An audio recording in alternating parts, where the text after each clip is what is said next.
শপথ গ্রহণ শেষে প্রধান নির্বাচন কমিশনার ও অন্য কমিশনারদের আগারগাঁওয়ে কমিশন ভবনে যাওয়ার কথা রয়েছে। এ বিষয়ে জানাতে ইসি থেকে যুক্ত রয়েছেন সহকর্মী মিজানুর রহমান। মিজান, নতুন কমিশনের সদস্যরা ইসিতে কি পৌঁছেছেন কিনা জানাবেন। প্রথম দিনে তাদের কি কি কর্মসূচি রয়েছে আজ?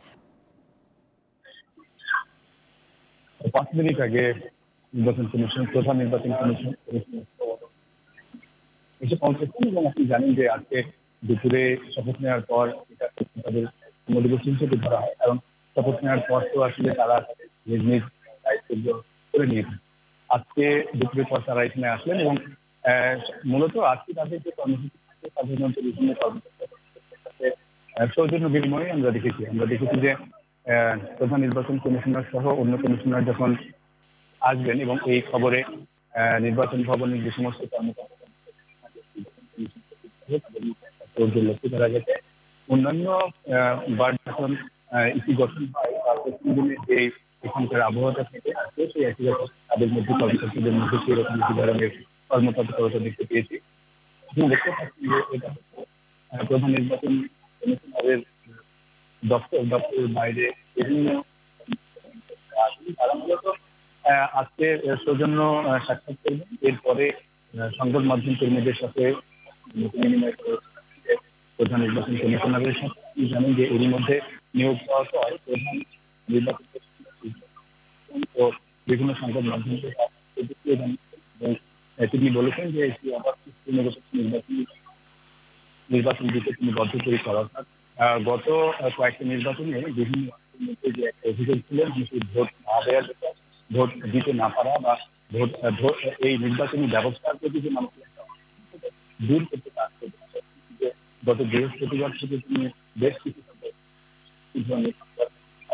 তিনি দিয়েছেন। আজকেও তিনি লাউঞ্জের সাথে তিনি কথা বলেছেন নির্বাচনী ব্যবস্থা কিভাবে দ্রুত এগিয়ে নিয়ে যায় সেই বিষয়গুলো নিয়ে তিনি কথা বলেছেন।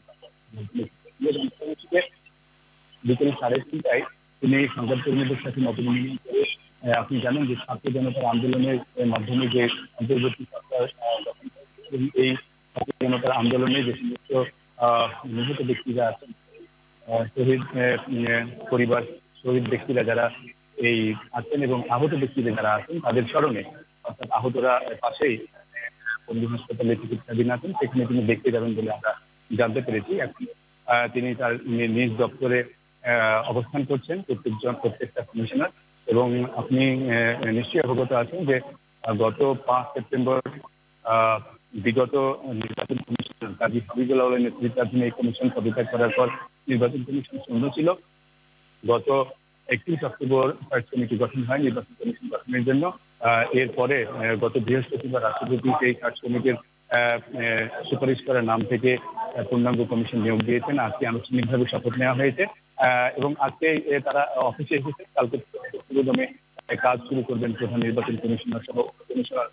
আর আপনি তো জানেন যে কয়েকদিন থেকে নির্বাচন ব্যবস্থা সংস্কার কমিশনের যে সুপারিশ নেওয়ার জন্য যে বৈঠক বিভিন্ন শ্রেণী পেশার মানুষের সাথে চলছিল, আজকেও কিন্তু নির্বাচন কমিশন ভবনে নির্বাচন ব্যবস্থা সংস্কার কমিশনের সাথে বুদ্ধিজীবী, নাগরিক সমাজ ও শিক্ষকদের সাথে মত বিনিময় ছিল সকাল থেকে। সেখানে গত কয়েকদিনের মতো এই যে বিভিন্ন সুপারিশ তারা করেছিল সেটা এই এবং নির্বাচন কমিশন ব্যবস্থা সংস্কার কমিশনের প্রধান বদিউল আলম মজুমদার বলেছেন যে সমস্ত কমিশনের যে সমস্ত সুপারিশগুলোকে নিয়ে তারা চূড়ান্তভাবে তারা সরকারের কাছে উপস্থাপন করবেন। আপনি জানেন যে এই কমিশন 90 দিনের মধ্যে তাদের এই সংস্কার কমিশনের যে সুপারিশগুলো আসবে সেগুলো সরকারের কাছে হস্তান্তর করবে। এই ছিল নির্বাচন কমিশন থেকে আমার কাছে সর্বশেষ।